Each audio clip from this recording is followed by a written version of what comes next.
మనసా కవ్వించకే నన్నెల శాంతి క్షమ. కృష్ణ పరమాత్మ 20 విలువలను పేర్కొన్నాడు. అందులో ఒక విలువ క్షాంతి. క్షాంతికి 2 అంశాలున్నాయి. అవి తితిక్ష, క్షమ. ఇప్పుడు మనం క్షమ గురించి చూద్దాం.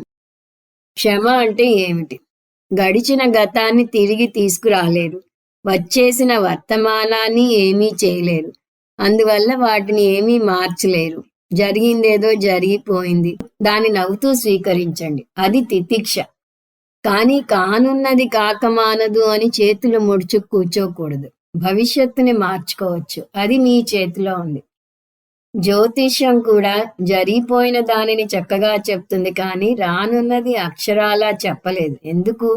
రాబోయేదాన్ని మార్చుకోగల ఫ్రీవిల్ మీకుంది. అందువలనే జ్యోతిష్య శాస్త్రమే మీకు కొన్ని ప్రాయశ్చిత్త కర్మలను నిర్దేశించింది.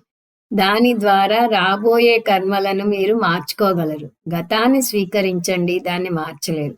వర్తమానాన్ని స్వీకరించండి, దాన్ని మార్చలేరు.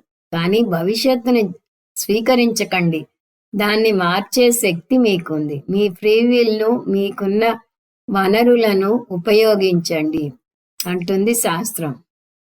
ఉద్ధరేదాత్మనాత్మానం నాత్మానం అవసాదయేత్ ఆత్మైవ హ్యాత్మనో బంధు ఆత్మైవ రిపురాత్మనః అని కృష్ణ పరమాత్మే చెప్పాడు. మీ భవిష్యత్తును మీరే తీర్చిదిద్దుకోగలరు. కాకపోతే దానికి చాలా ఓర్పు కావాలి. దాన్నే క్షమ అంటారు.